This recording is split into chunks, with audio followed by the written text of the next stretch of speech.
Subscribe करें हमारा YouTube channel VK math classes and press the bell icon, जिससे आपको आने वाली हर वीडियो का नोटिफिकेशन मिले सबसे पहले। हेलो स्टूडेंट, स्वागत है आपका मेरे YouTube channel VK math class में। इस वीडियो के अंदर मैं आपको बताऊंगा यूपी बोर्ड कक्षा 12 का मैथ का पेपर जो आपका 3 मार्च के दिन हुआ है। यहाँ पर आप देख सकते हैं, यहाँ लिखा हुआ है सन 2025। ये पेपर कोड है आपका 324 JA। इसका मैं कंप्लीट सॉल्यूशन आपको करा चुका हूँ। अब मैं इस वीडियो के अंदर आपको कराऊंगा आपका जो दूसरा सेट था 324 IY। ये आपका क्या था, सेट नंबर 2 था। इसका मैं पार्ट 1 पहले ही बना चुका हूँ। अगर आप उनको देखना है, उस वीडियो को देखना है तो उसका लिंक मिल जाएगा आपको डिस्क्रिप्शन बॉक्स में। पार्ट 1 के अंदर मैं आपको 1 से लगा के आपको जो 3 तक के क्वेश्चन थे, तीसरे का आप देख सकते हैं यहाँ पर तीसरे का ख्याल लिखा हुआ है, यहाँ तक के क्वेश्चन करा चुका हूँ वीडियो के पार्ट 1 में। अब मैं आपको कराऊंगा इस वीडियो के अंदर पार्ट 2 है ये वीडियो का। इसके अंदर मैं कराऊंगा आपको तीसरे का गै का जो क्वेश्चन था, और लास्ट में आपका जो क्वेश्चन है वो मैं आपको कराऊंगा 5वें के, जो आपका 5वां खंड है पूरा मैं कंप्लीट आपको इस वीडियो के अंदर करा दूंगा। तो वीडियो में लास्ट तक बने रहें, वीडियो को इसकी बिल्कुल भी ना करें। तो पहला क्वेश्चन आपको दे रखा है, तो तीसरे का गै क्वेश्चन है आपका, रेखा युग्म दे रखे हैं आपको, ये कार्य के रूप में दे रखा है। इसके बीच का हमें क्या निकालना है, कोण निकालना है। तो इसके बीच का हम कोण किस प्रकार से निकाल लेंगे, तो इस क्वेश्चन को हम किस प्रकार से सोल्व करेंगे। यहाँ पे लिखा हुआ है तीसरे का ये गै क्वेश्चन है और सेट है इसका 324 IY, और ये वीडियो का पार्ट 2 है। इसमें आपको 2 समीकरण दे रखे हैं कार्य रूप में, और हमें इसके बीच का कोण निकालना है। तो सबसे पहले हम क्या करेंगे, ये पहली वाली समीकरण है, इसकी तुलना करके यहाँ से A1 B1 C1 के मान निकालेंगे। तो तुलना हम किस प्रकार से करेंगे, यहाँ लिखेंगे x माइनस x1 बटे A1 बराबर y माइनस Y1 बटे B1 बराबर z माइनस Z1 बटे C1 से हम क्या कर लेंगे, इसकी तुलना कर देंगे। तो जब हम इसकी तुलना करेंगे तो ये हो जाएगा A1 B1 C1। तो यहाँ से A1 का मान कितना आएगा आपका 3, B1 का मान आएगा 5 और C1 का मान आएगा आपका 4। अब इस वीडियो का ये जो पेपर है, इसका पेपर तो मुझे मिला नहीं है। ये जो आपका मैथ का पेपर है, इसका पेपर मुझे मिला नहीं, लेकिन मैंने जो क्वेश्चन है वो वीडियो में से देख कर लिख लिए हैं स्क्रीनशॉट लेकर। तो ये जो पेपर है आपका वो 324 IY आपका 2025 का ही पेपर है। अब हम क्या करेंगे, हमने समीकरण 1 से मान निकाल दे A1 B1 C1। ऐसे हम क्या करेंगे, समीकरण 2 से मान निकाल लेंगे। ये हो जाएगा A2 B2 और C2। तो समीकरण 2 से आपके मान निकल कर जाएंगे 1 और B2 बराबर 1 और C2 बराबर हो जाएगा आपका 2। अब यहाँ पर हम लगाएंगे बीच के कोण का सूत्र। तो सूत्र होता है इसका बीच का कोण निकालने का, कोस थीटा बराबर होता है A1 A2 plus B1 B2 plus C1 C2 बटे में होता है Underwood A1 square B1 square C1 square, और दूसरे अंडरवुड के अंदर होता है A2 स्क्वायर B2 स्क्वायर और C2 स्क्वायर। ये वाला फॉर्मूला हम लगाते हैं, और यहाँ पर लगा लेते हैं मोड, क्योंकि अगर ये माइनस का निकल के आएगा तो हम पॉजिटिव बना देंगे, प्लस कर देंगे।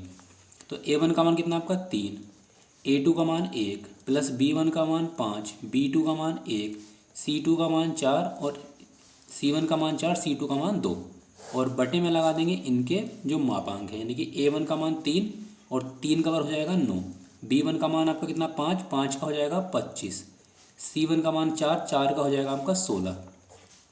ऐसे यहाँ 1 का वर्ग 1, 1 का वर्ग 1 और 2 का वर्ग कितना आएगा आपका 4। 3 की गुणा 1 से करेंगे तो कितना आएगा आपका 3, 5 की और 4 दूनी 8, बटे में कितना आएगा आपका, ये हो जाएगा आपका 16 और 9 25 और 25 और 25 50, 50 और ये हो जाएगा आपका 6, और यहाँ पर हम लगा लेंगे मोड। वैसे मोड की कोई आवश्यकता तो है नहीं, क्योंकि सारी संख्याएं प्लस की हैं। अब इन सबको प्लस कर लेते हैं। 8 5 13, 13 3 16, 16 बटे 50 का हम वर्गमूल निकालेंगे तो कितना आएगा 5 अंडरवुड 2, और 6 को हम लिख सकते हैं अंडरवुड 2 अंडरवुड 3 लिख सकते हैं। अब क्या हो जाएगा, ये 16 बटे में कितना आपका रूट 2 की रूट 2 से गुणा करेंगे, कितना आएगा आपका 2, तो 5 गुणा 2 अंडरवुड 3, 2 से पूरा पूरा कट जाएगा 8 बार, तो 8 बटे 5 अंडरवुड 3, ये आ जाएगा आपका कोस थीटा का मान। लेकिन हमें निकालना है यहाँ से थीटा का मान, तो थीटा बराबर बन जाएगा आपका ये कोस इनवर्स 8 बटे 5 अंडरवुड 3, और ये आ जाएगा आपका बीच का कोण निकल कर। तो इस प्रकार से इस क्वेश्चन को सोल्व करना था। आगे आपको जो नेक्स्ट क्वेश्चन दे रखा है क्वेश्चन नंबर 2, इसमें क्या रखा है, तीसरे का ख क्वेश्चन है आपका, कोटि n के 2 व्युत्क्रमणीय अवयव आपको दे रखे हैं A और B, तो हमें सिद्ध करके दिखाना है कि ए बी का जो इन्वर्स होता है वो बराबर होता है B inverse into A inverse के। ये आपका फॉर्मूला भी है और ये हमें प्रूफ करके दिखाना है कि हम इसको किस प्रकार से प्रूव करेंगे।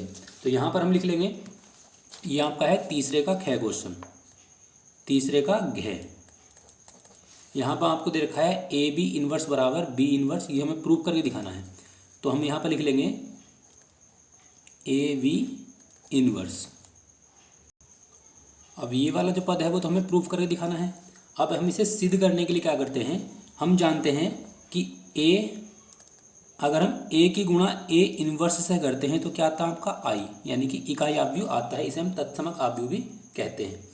तो अब हम क्या करेंगे, इसमें पर हम लिखा है कि ए इंटू ए इन्वर्स बराबर तो आपका आई होता ही है, क्योंकि अगर हम किसी भी पद की उसके इन्वर्स से गुणा करते हैं तो वो आता है आपका इकाई आव्यूह।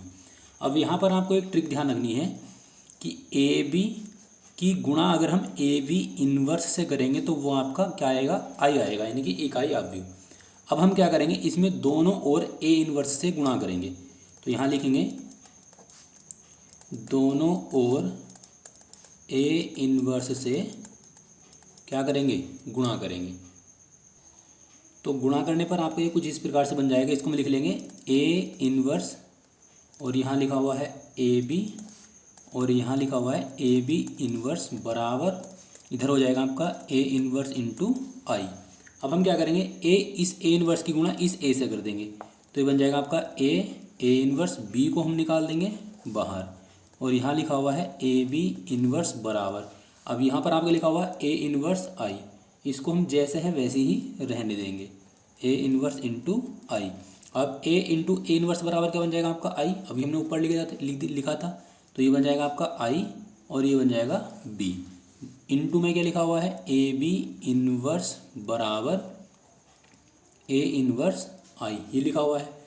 अब हम क्या करेंगे, और हम जानते हैं कि अगर हम आई की गुणा बी से करेंगे तो वहाँ पर बी बन जाएगा, तो यहाँ बन जाएगा आपका बी और यहाँ लिखा हुआ है ए बी इन्वर्स बराबर ए इन्वर्स आई। अब हम क्या करेंगे, इस वाली समीकरण जो हमें ये समीकरण प्राप्त हुई है, इस वाली समीकरण में हम गुणा करेंगे अब पुनः वी इन्वर्स से। तो वी इन्वर्स से दोनों ओर क्या कर देंगे, गुणा कर देंगे।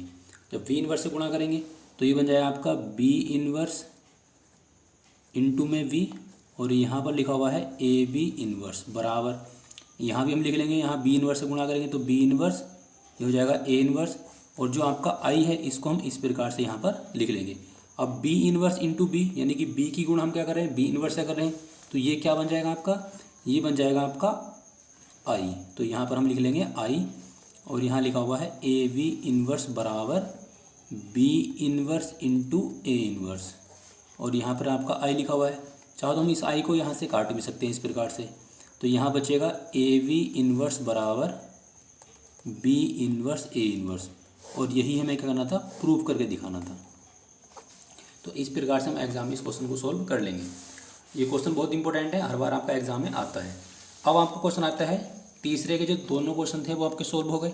अब आता है आपका चौथे का क्या, इसमें क्या रखा है कि दिखाइए कि आपको फंक्शन दे रखा है एफ एक्स बराबर कोस एक्स और 0 से 2 पाई के बीच ये अंतराल दे रखा है।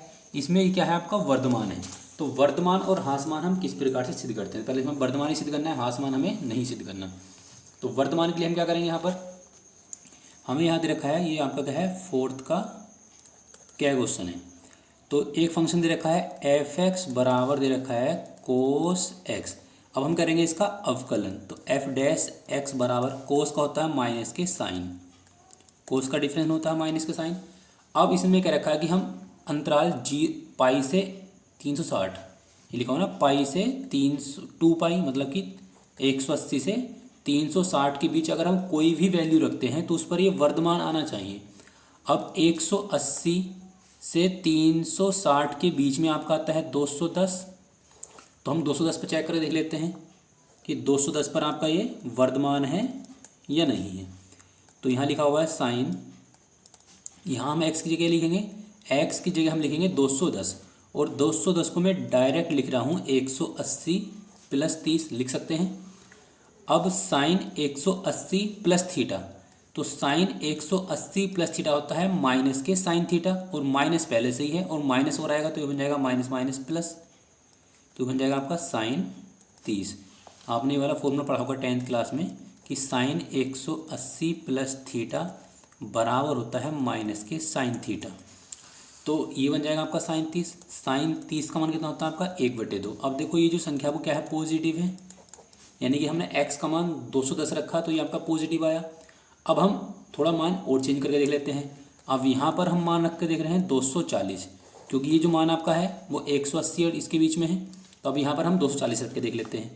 तो f डैश 240 बराबर माइनस के साइन, इसको लिख लेंगे 180 प्लस 60, क्योंकि 180 प्लस 60 क्या होता है आपका 240 होता है। अब ये फिर वही फॉर्मूला बन जाएगा साइन 180 प्लस थीटा माइनस के साइन थीटा, तो माइनस माइनस प्लस बन जाएगा, ये बन जाएगा आपका साइन 60। तो यह मान क्या आएगा आपका √3/2 निकल कर आ जाएगा। तो अब हम ये कह सकते हैं कि 180 से 360 के बीच में हम कोई भी वैल्यू अगर रखेंगे तो ये हमारा जो एफ डैश है वो हमेशा हमें क्या मिलेगा, पॉजिटिव मिलेगा। तो हम ये कह सकते हैं कि 180 से 360, तो यहाँ लिख लेते हैं अंतराल 0 से 2 पाई, या पाई यहाँ पर लिखा हुआ है पाई, पाई से 2 पाई के सभी मानों के लिए जो फलन है, फलन क्या है आपका वर्धमान है। अगर ये निगेटिव आता है तो आपका हो जाता है आसमान, ये पॉजिटिव है और मैं सिद्ध करके दिखाना था कि ये पॉजिटिव यानी कि वर्धमान ही आना चाहिए। अब आता है आपका चौथे का क्वेश्चन। आपको क्या रखा है कि एक मैट्रिक्स बनानी है 2 × 3, यानी कि 2 रो होनी चाहिए और 3 कॉलम होने चाहिए। इसके लिए आपको सूत्र दे रखा है, आई जो है ये आई आपको दिखाता है रो के लिए, जे दिखाता है कॉलम के लिए, और ये आपको दे रखा है सूत्र। इस वाले सूत्र में हमें मान रखने हैं और 2 × 3 यानी कि 2 रो हो और 3 कॉलम वाली एक आव्यूह बनाकर दिखानी है। तो इस क्वेश्चन को हम किस प्रकार से सोल्व करेंगे, तो इसके लिए हम क्या कर लेंगे, यहाँ पर हम लिख लेंगे, इस सूत्र को लिख लेते हैं। पहले सूत्र क्या दे रखा हमें, सूत्र हमें दे रखा है 2i माइनस के j, और हमें एक आव्यूह बनानी है जिसके अंदर 2 रो होनी चाहिए और 3 कॉलम होनी चाहिए। अब इसका हम एक फॉर्मेट बना लेते हैं यहाँ पर इस प्रकार से।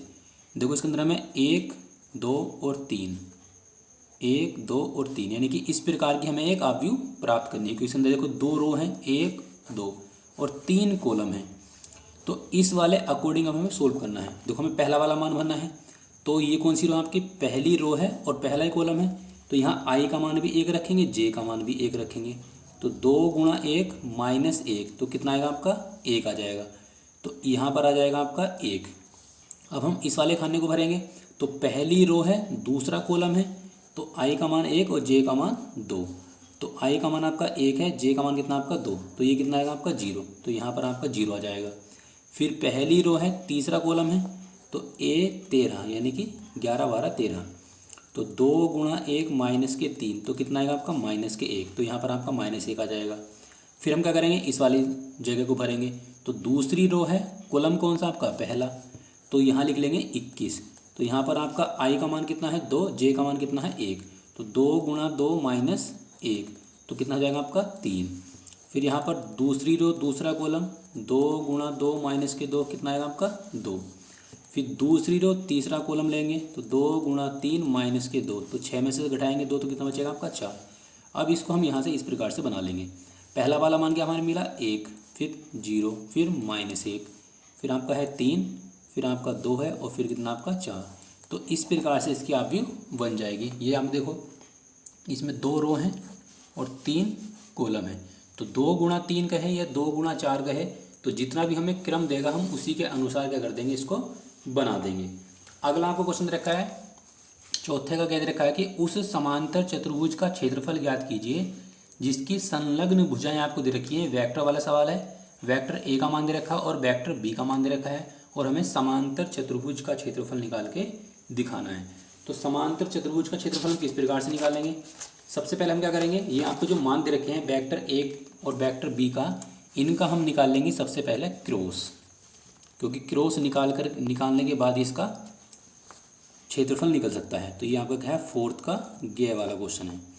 तो हम कैसे निकालेंगे कि A vector A cross vector B बराबर, यहाँ पर हम लिख लेंगे आई जे और यहाँ लिख लेंगे के। शुरू में ए लिखा हुआ है तो यहाँ पर ए की गुणा में क्या लिखा हुआ है, आई की गुणा में 3, फिर 2, फिर 2, तो 3 2 और यहाँ लिख लेंगे 2। बी में यहाँ आई की गुणा में लिखा हुआ है 1, तो 1 2 और माइनस के 2। अब हम क्या करेंगे, इसका प्रसार करेंगे। तो ये बन जाएगा आपका, आई को बाहर लिख लेंगे, पहली रो पहला कॉलम ढक देंगे, 2 की 2 से गुणा करेंगे, -4 मतलब -4 और माइनस के बन जाएगा आपका 4, क्योंकि ऊपर जाने पर माइनस लगाना पड़ता है। अब ये जे माइनस का होता है, पहली रो ढक लेंगे, दूसरा कॉलम ढक लेंगे, 3 की गुणा करेंगे 2 से तो माइनस के 6 और 1 की गुणा करेंगे 2 से तो कितना आएगा आपका, -2, प्लस के को लिख लेंगे बाहर, पहली रो ढक देंगे, ये वाला कॉलम ढक देंगे, 3 की गुणा 2 से करेंगे तो 3 दूनी 6 और माइनस का आएगा आपका 2। ये हो जाएगा आपका -8 आई, और ये हो जाएगा आपका -8 और माइनस माइनस हो जाएगा आपका प्लस, तो 8 जे, और यहाँ बचेगा आपका 4 और ये हो जाएगा आपका के। तो ये vector A cross vector B का माना जाएगा। अब हम क्या करेंगे, vector A cross vector B का निकाल देंगे मापांक। तो यहाँ पर हम क्या करेंगे, 8 का स्क्वायर करेंगे, फिर इधर भी 8 का स्क्वायर करेंगे और यहाँ पर हम करेंगे 4 का स्क्वायर। तो 8 का स्क्वायर 64, ये भी हो जाएगा आपका 64 और 4 का हो जाएगा आपका 16, 6 4 10 और 4 14 और 7 6 7 7 और 6 13 14 144। अब 144 किसका वर्ग होता है आपका, 12 का। तो यहाँ इसका जो क्षेत्रफल निकल के आएगा वो आएगा आपका 12 वर्ग इकाई, या इसको हम 12 वर्ग मात्रक भी कह सकते हैं। तो ये आ जाएगा आपका समांतर चतुर्भुज का क्षेत्रफल निकल कर। पहले हम क्रॉस निकालते हैं, क्रॉस के बाद हम इसका मापांक निकाल लेते हैं, और जो मापांक निकल कर आता है, अगर ये पहले बात तो पॉजिटिव आएगा, नेगेटिव तो आ ही नहीं सकता, क्योंकि ये देखो वर्ग लगा हुआ है। तो इसका जो आंसर आएगा वो आएगा आपका 12 वर्ग इकाई। आगे आपको क्वेश्चन रखा है, क्वेश्चन नंबर है आपका चौथे का घ। ये क्वेश्चन बहुत इंपॉर्टेंट है, लगभग हर बार हर सेट के अंदर रिपीट होता है। इसमें क्या रखा है कि एक घन का आयतन आपको दे रखा है 9 सेमी की घात 3 प्रति सेकंड की दर से बढ़ रहा है।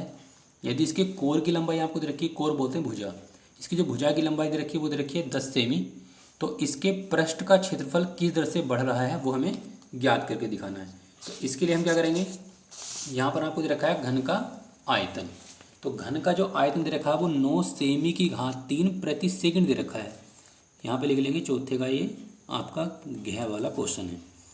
तो यहाँ हम लिख लेंगे डी वी, आयतन को वी से लिखते हैं, तो डी वी बटे डी टी, इसका मान हमें दे रखा है 9 सेमी की घात 3 प्रति सेकंड, ये वाला मान हमें दे रखा है।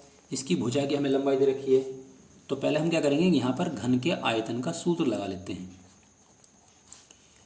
घन का आयतन सूत्र होता है इसका भुजा की घात 3। अब भुजा हम इसकी x मान लेते हैं, तो ये हो जाएगा v बराबर, ये हो जाएगा आपका x की घात 3। अब हम क्या करेंगे, इसका अवकलन करेंगे t के सापेक्ष। तो ये बन जाएगा आपका dv बटे dt, ये 3 घात आ जाएगी शुरू में, और ये हो जाएगा 1 घात कम हो जाएगी, और x का बन जाएगा dx बटे dt। अब इसका मान हमें दे रखा कितना, 9, तो यहाँ पर हम लगा देंगे 9 बराबर 3 गुणा भुजा हमें दे रखी कितनी, 10। अब देखो यहाँ हमने x माना है, तो ये आपका x का मान हो जाएगा। अगर भुजा हम यहाँ पर y मानेंगे तो ये आपका y का मान हो जाएगा। तो x का मान कितना हो जाएगा आपका 10, तो यहाँ लगा देंगे 10 और इसका कर देंगे स्क्वायर। अब यहाँ से dx बटे dt का मान हमारा निकल जाएगा। 3 से इसको काट लेते हैं 3 बार, तो 3 बराबर 10 का स्क्वायर हो जाएगा 100, और ये आ जाएगा dx बटे dt। तो यहाँ से dx बटे dt का जो मान आएगा वो आएगा आपका 3 बटे 100, और ये सेमी प्रति सेकंड निकल कर आ जाएगा। अब क्या दे रखा आगे हमसे पूछ रहा है क्वेश्चन के अंदर कि इसका जो क्षेत्रफल है वो किस दर से बढ़ रहा है। तो अब हम यहाँ पर फॉर्मूला लगाएंगे घन का पृष्ठीय क्षेत्रफल का। तो यहाँ लिख लेते हैं घन का पृष्ठीय क्षेत्रफल। तो सूत्र होता है इसका 6 गुणा भुजा की घात 2, ये सूत्र है घन के पृष्ठीय क्षेत्रफल का। तो a बराबर 6, भुजा कितनी इसकी x, तो ये हो जाएगा x का स्क्वायर। अब इसका हम अवकलन करेंगे t के सापेक्ष, तो ये बन जाएगा आपका dA बटे में आएगा आपका dt, ये बन जाएगा आपका 6 दूनी 12x और x का बन जाएगा dx बटे dt, क्योंकि हम t के सापेक्ष करेंगे तो dx बटे dt लिखना पड़ेगा। अब 12 गुणा x का मान आपका कितना है और dx और dt का मान हमने पहले निकाल दिया, आपका 3/100 है। अब ये जीरो इससे हो जाएगा कैंसिल। 12 गुणा 3 बटे में कितना आपका 10, इन दोनों की गुणा करेंगे कितना आएगा आपका 36/10। अब 10 से इसे भाग कर लेंगे तो कितना आएगा आपका 3.6। अब ये क्षेत्रफल है तो यहाँ लिखेंगे सेमी स्क्वायर और बटे में लिखेंगे सेकंड, क्योंकि ये dA बटे dt का मान है। और ये वाला जो क्वेश्चन है वो हर बार लगभग हर सेट में रिपीट होता है और बहुत ही इंपॉर्टेंट क्वेश्चन है आपका, तो ये आ जाएगा इस क्वेश्चन का आंसर। अब आपको नेक्स्ट क्वेश्चन दे रखा है।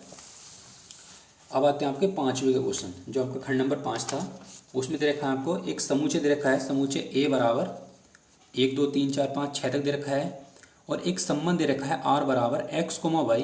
इसने कह रखा है जो y वाला मान है y भाज्य है किससे x से, यानी कि जो y वाला पद है वो x से डिवाइड हो जाएगा। तो हमें इस सिद्ध करके दिखाना है क्या यह संबंध एक तुल्यता संबंध है।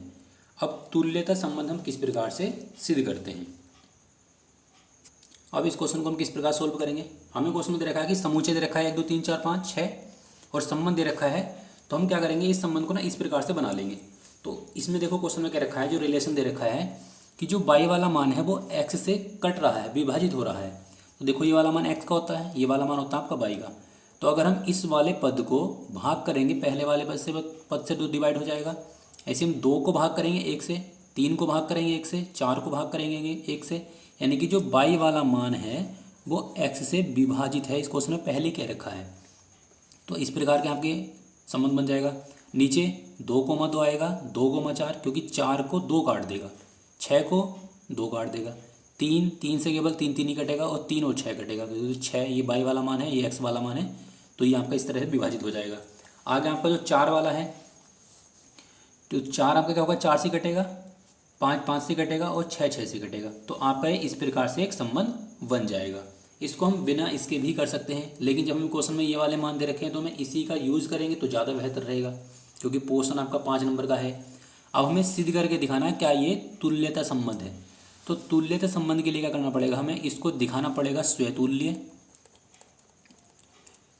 दिखाना पड़ेगा, सममित दिखाना पड़ेगा और संक्रामक दिखाना पड़ेगा।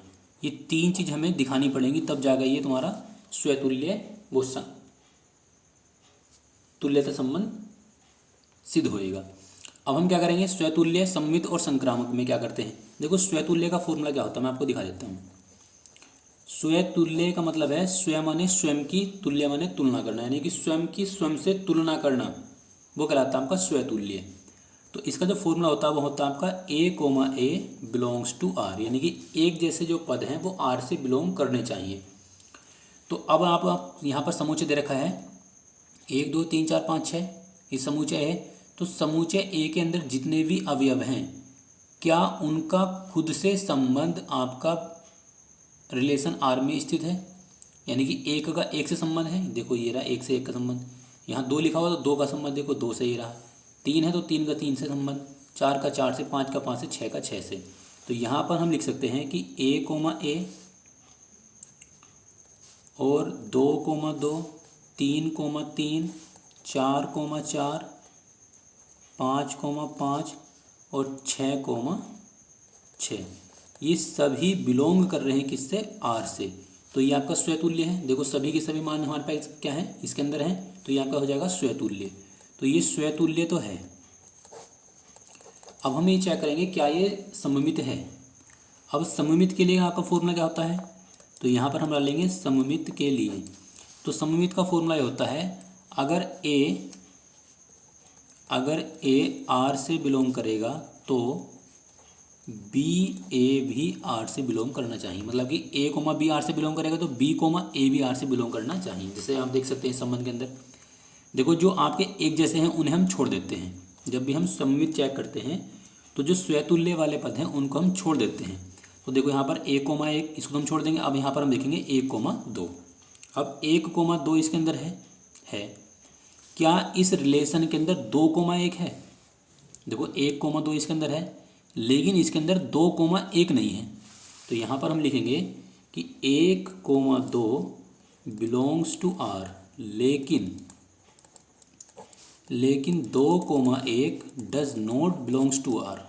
और चेक कर लेते हैं। देखो 1,3 इसके अंदर है, क्या 3 से शुरू होने वाला कोई पद है इसके अंदर? है।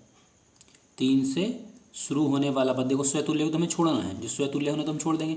तो 1,3 इसके अंदर है, 3 से शुरू होने वाला पद आपका है 3,6। वो यहाँ पर लिखा हुआ 1,3, तो क्या इसके अंदर 3,1 है? इसके अंदर आपका देखो 3,1 नहीं है, तो यहाँ पर हम लिख लेंगे कि 1,3 बिलोंग्स टू आर, लेकिन आपका जो है 3,1 does not belongs to R. तो ये आपका क्या है? सममित नहीं है, सममित नहीं है। अब हम चेक कर लेते हैं संक्रामक है क्या है। तो संक्रामक का सूत्र जो ये होता है कि A, B belongs to R तथा B, C belongs to R, तब देखो B से B कट जाएगा तो यहाँ बचेगा आपका A, C belongs to R होना चाहिए। अब इस संबंध के अंदर आप देखेंगे स्वतुल्य वाले तो हमें छोड़ना नहीं है।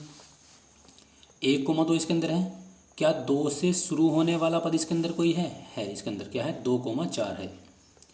तो देखो 2 से 2 कट जाएगा तो यहाँ बचेगा आपका 1,4, तो 1,4 इसके अंदर है, यानी कि ये आपका संक्रामक है। अब आगे चेक कर लेते हैं। 1,3 इसके अंदर है, क्या 3 से शुरू होने वाला कोई पद इसके अंदर है? 3,6 है, तो 3 से 3 कट जाएगा तो बचेगा आपका 1,6, 1,6 इसके अंदर है।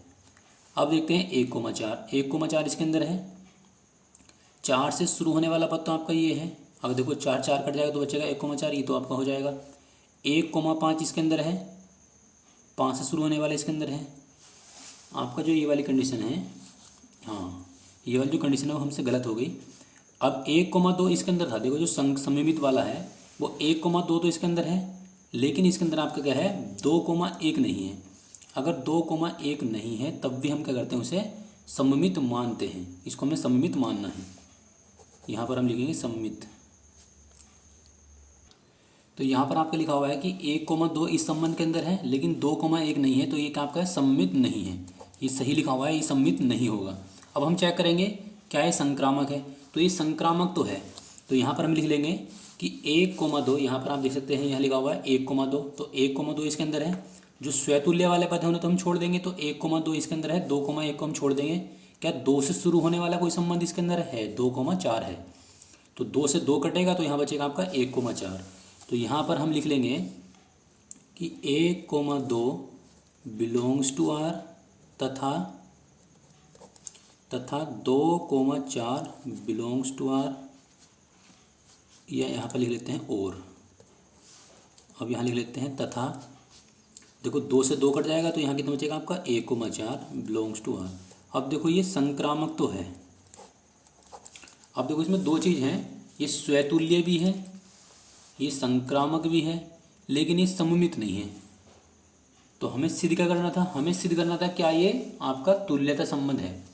तो तुल्यता संबंध के लिए हमें तीनों चीज़ें पॉजिटिव होनी चाहिए, मतलब कि स्वतुल्य भी होना चाहिए, सममित भी होना चाहिए और संक्रामक भी होना चाहिए। तो ये संक्रामक है, स्वतुल्य है, ये नहीं सममित नहीं है।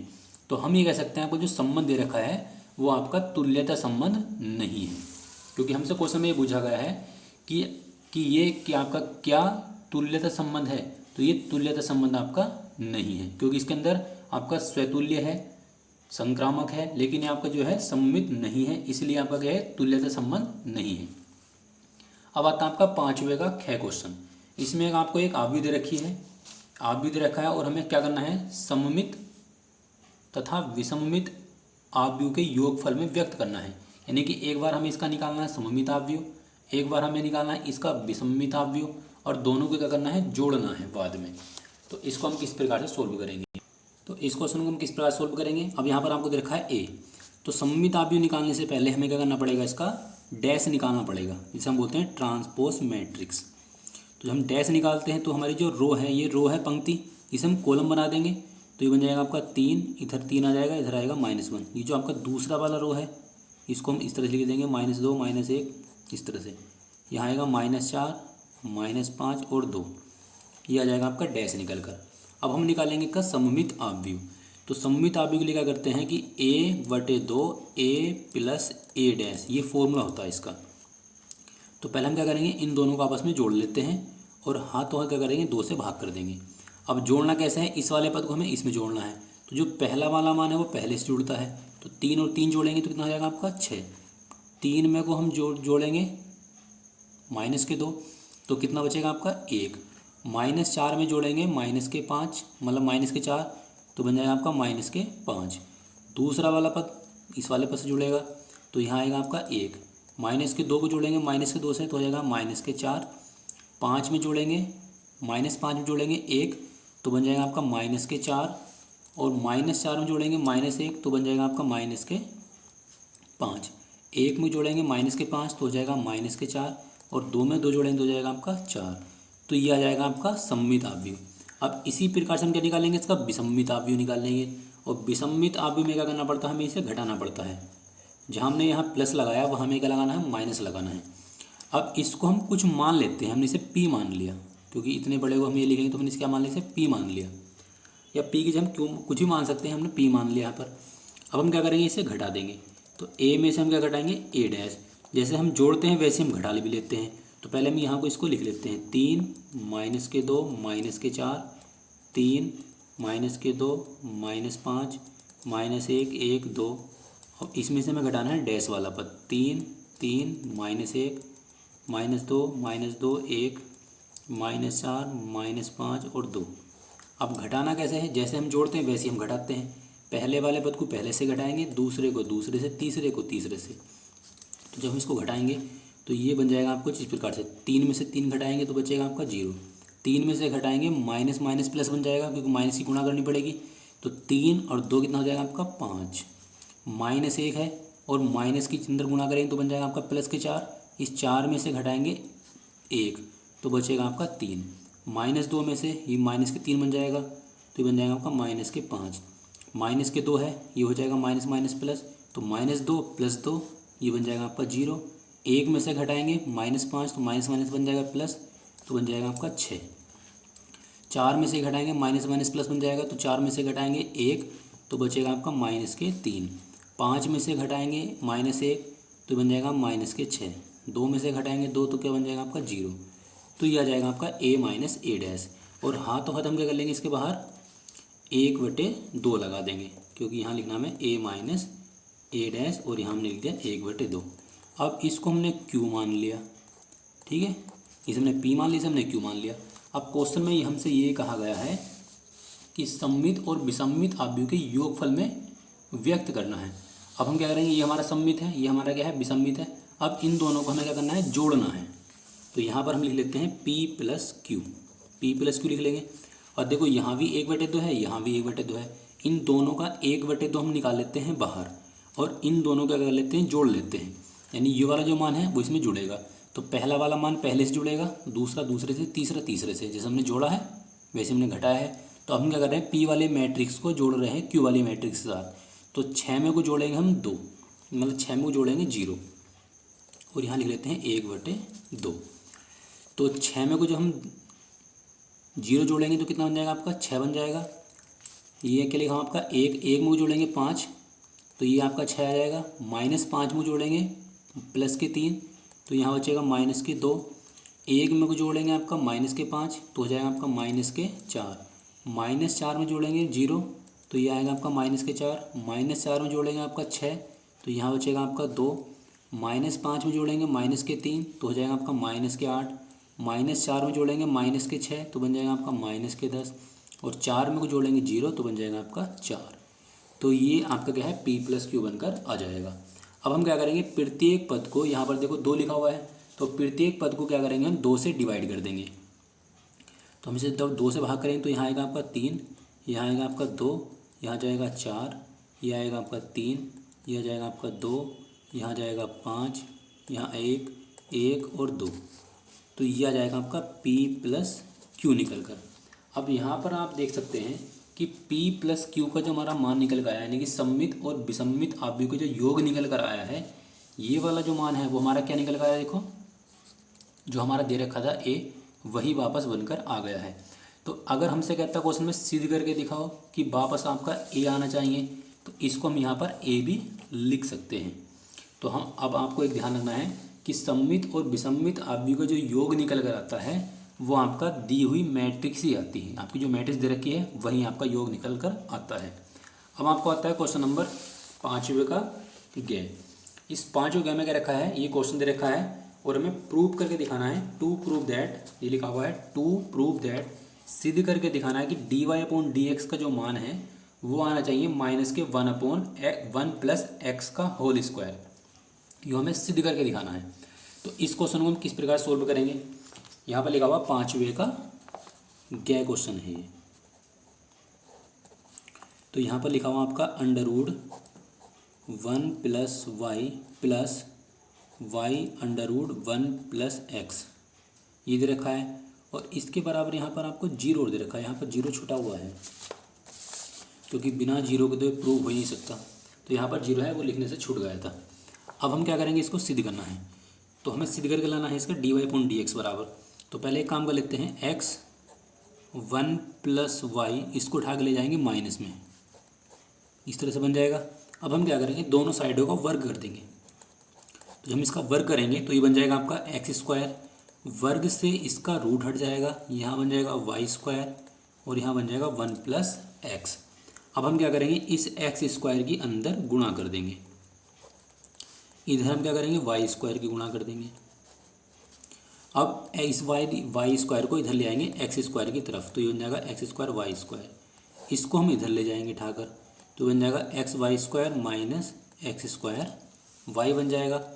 अब यहाँ पर हम क्या करेंगे, इस वाले पद को एक बार जोड़ लेंगे और एक बार घटा देंगे। इसमें से हम क्या करेंगे, यहाँ से माइनस के एक्स वाई को कॉमन निकाल लेंगे। अब ये संख्या पॉजिटिव थी तो निगेटिव बन जाएगी, ये आपकी निगेटिव थी तो ये वहाँ की बन जाएगी पॉजिटिव, तो यह बन जाएगा आपका एक्स माइनस वाई। तो ये वाला पद हो जाएगा इससे कैंसिल, तो यहाँ बचेगा आपका एक्स प्लस वाई बराबर माइनस के एक्स वाई। अब वो इस वाई वाले पद को हम इधर ले जाएंगे उठाकर, तो ये बन जाएगा आपका एक्स प्लस वाई बराबर माइनस एक्स वाई, और माइनस के बन जाएगा आपका वाई। यहाँ से हम क्या करेंगे, माइनस के वाई को कॉमन निकाल लेंगे, तो यहाँ बचेगा आपका एक्स प्लस 1 और इधर लिखा हुआ आपका एक्स। अब हम क्या करेंगे, इस वाले पद को इधर एक्स के बटे में ले जाएंगे, तो हो जाएगा आपका वाई बराबर माइनस के 1 बटे एक्स प्लस 1 और यहाँ आपका लिखा जाएगा एक्स। बस हमने वाई को यहीं रोक लिया, माइनस को और एक्स प्लस 1 को हम इस वाले एक्स के बटे में ले जाएंगे।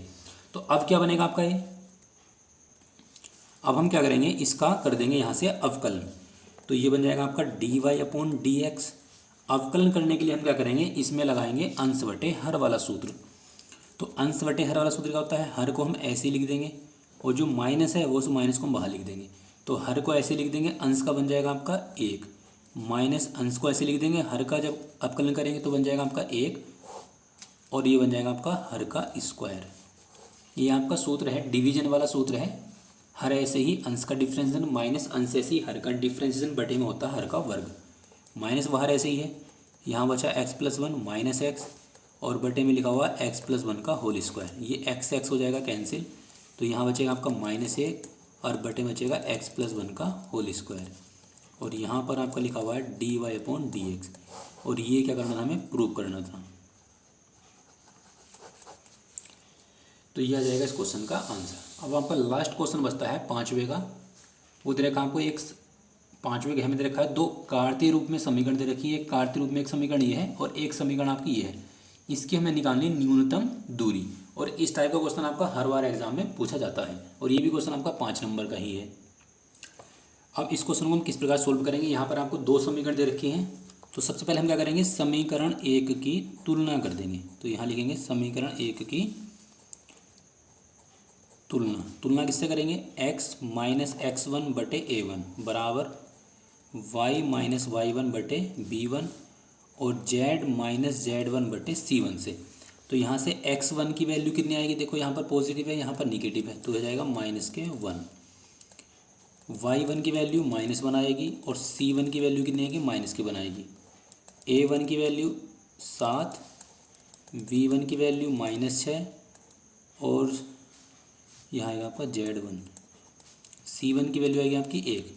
ये a1 यहाँ से x1 y1 z1, A1 B1 C1। इसी प्रकार हम समीकरण 2 की तुलना कर लेंगे। उससे पहले हम कर लेते हैं इसको एक सिंपल सदिश समीकरण के रूप में चेंज कर लेते हैं। तो यहाँ पर हम लिख लेंगे वेक्टर आर बराबर, ये आपके जो एक्स वाई जेड वाले मान हैं इनको हम क्या करेंगे आई जे से गुणा करेंगे और एक ब्रैकेट में बंद कर लेंगे। तो यहाँ पर लिख लेंगे आई, ये हो जाएगा माइनस के जे और ये हो जाएगा आपका माइनस के, इस प्रकार से। और यहाँ पर हम कोई नियतांक मान लेते हैं, हमने लैम्डा मान लिया। अब ये A1 B1 C1 के जो मान है वो हम इस वाले ब्रैकेट में लिख लेंगे। तो हो जाएगा आपका 7i माइनस के 6j और प्लस के, ये बन जाएगी आपकी एक सदिश समीकरण। इसी प्रकार से आपकी समीकरण 2 की तुलना करेंगे, यहाँ से भी हम क्या करेंगे सदिश समीकरण बना लेंगे। तो समीकरण 2 से आपकी जो सदिश समीकरण बनेगी, देखो ये हो जाएगा आपका, यहाँ पर हमने x1 लिखा है तो यहाँ लिखेंगे x2, जो समीकरण की तुलना करेंगे तो x माइनस x2 बटे A2, y माइनस y2 बटे B2, z माइनस z2 बटे C2। मैं डायरेक्ट कर रहा हूँ वरना, तो हम क्या करेंगे यहाँ से x2 y2 z2 A2 B2 C2। तो यहाँ से हम डायरेक्ट लिख लेते हैं इसको, ये आ जाएगा आपका 3i, ये बन जाएगा आपका प्लस के j और प्लस के बन जाएगा आपका 7k। और यहाँ पर हम कोई नया नियतांक मान लेते हैं म्यू, ये हो जाएगा A2 B2 C2, इनमें भी आई जे से गुणा करेंगे और यहाँ लिख लेंगे। तो i माइनस के 2j और प्लस के ये हमें 2 समीकरण इस प्रकार से प्राप्त हो जाएंगे।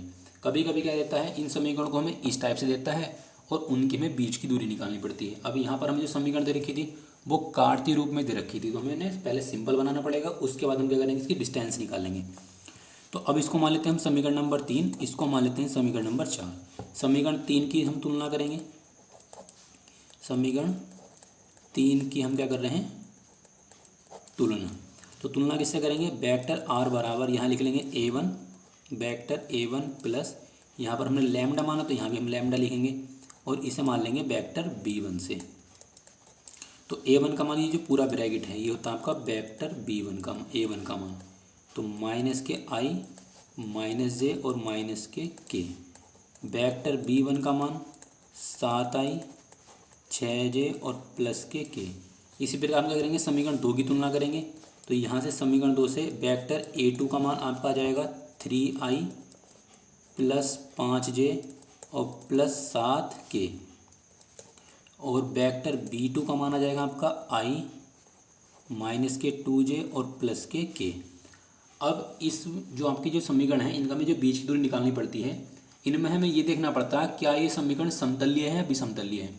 तो समतल्य और विषमतल्य की पहचान ये होती है कि आपके जो लैम्डा है ये म्यू है, ये आपके क्या है नियतांक है, इनके गुणा में जो संख्या लिखी हुई है क्या ये एक जैसी है, ये संख्याएं अलग अलग हैं, तो इसका मतलब ये विषमतल्य है। तो विषमतल्य के सूत्र अलग होता है, समतल्य के लिए सूत्र अलग होता है। तो यहाँ पर जो फॉर्मूला लगेगा वो विषमतल्य वाला लगेगा। तो इसका जो फॉर्मूला है वो है आपका वेक्टर डी बराबर, या इसको हम डी बराबर भी लिख सकते हैं। यहाँ पर फॉर्मूला लगेगा आपका A2 minus A1 dot B1 cross B2 और अपोन में लगेगा B1 क्रॉस B2 का मापांक और फिर पूरे का मापांक। ये आपका फॉर्मूला है, किसका फॉर्मूला आपका है, विषमतल्य के बीच की दूरी निकालने के लिए। अब हम क्या करेंगे इस वाले फॉर्मूले के अकॉर्डिंग हम इसको सोल्व करेंगे। तो यहाँ पर लिखा हुआ है A2 माइनस A1, तो पहले हम क्या करेंगे A2 माइनस A1 का मान निकालेंगे, B1 क्रॉस B2 का मान निकालेंगे, मापांक निकालेंगे, उसके बाद हम ये वाले मान इस वाले फॉर्मूले में रखकर सोल्व कर लेंगे। तो अब हम निकालेंगे A2 माइनस A1। तो अब हम क्या करेंगे A2 में से A1 को घटा देंगे, तो यहाँ हो जाएगा आपका 3i 5j और प्लस के 7k, माइनस के अंदर गुणा करेंगे तो बन जाएगा आपका माइनस माइनस प्लस, ये भी वहाँ का प्लस बन जाएगा, ये भी आपका प्लस बन जाएगा। अब ये i वाला पद i में जुड़ेगा तो हो जाएगा आपका 4i, j वाला j में तो बन जाएगा आपका 6j और k वाला k में तो हो जाएगा आपका 7 और 1 8। यह आ जाएगा आपका vector A2 minus vector A1 का मान। अब हम क्या करेंगे B1 क्रॉस B2 निकाल लेंगे। B1 क्रॉस B2 क्रॉस निकालने के लिए हम हमेशा आपको ऊपर i j के लिखना पड़ता है। अब यहाँ पर B1 का मान देख लेते हैं। B1 का मान आपको जो दे रखा था वो आपका है ये वाला, ये B1 का मान है 7, तो यहाँ शुरू में 7 लिखेंगे, फिर माइनस के 6, फिर 1 लिखेंगे, फिर 1 है, माइनस के 2 और 1 है। अब हम क्या करेंगे क्रॉस निकालेंगे। तो क्रॉस निकालने के लिए क्या करना पड़ता है, इसका हम प्रसार करेंगे। तो i को बाहर लिख लेंगे, पहली रो ढक देंगे, पहला कॉलम ढक देंगे, इसकी गुणा से करेंगे तो माइनस के 6 हो जाएगा, और जब ऊपर गुणा करेंगे तो माइनस माइनस प्लस, यहाँ प्लस आ जाएगा, माइनस के j, पहली रो ढक देंगे, पहला दूसरा कॉलम ढक देंगे, 7 की गुणा 1 से करेंगे तो यह आएगा आपका 7 और a की गुणा 1 से करेंगे तो -1, फिर प्लस के बाहर लिख लेंगे, पहली रो तीसरा कॉलम, 2 की गुणा 7 से तो हो जाएगा -14 और ये हो जाएगा माइनस माइनस प्लस। तो यहाँ बचेगा आपका -4, ये हो जाएगा आपका 7 में से घटाएंगे तो बचेगा 6 और यहाँ बचेगा आपका -8 ये आ जाएगा आपका vector b1 cross vector b2। अब हम क्या करेंगे, vector b1 cross vector b2 का मापांक निकालेंगे। तो अब हम इसका मापांक निकाल लेते हैं। मापांक निकालने का अपना तरीका वही होता है i j के जो गुणा में संख्या होती है। तो -4 का स्क्वायर, -6 का स्क्वायर और -8 का स्क्वायर। 4 का स्क्वायर 16, 6 का स्क्वायर 36 और 8 का हो जाएगा आपका 64। टोटल जुड़ जाएगा आपका ये 116। अब हमने सभी मान निकाल लिए। अब यहाँ पर हम दूरी वाला सूत्र लगा देते हैं।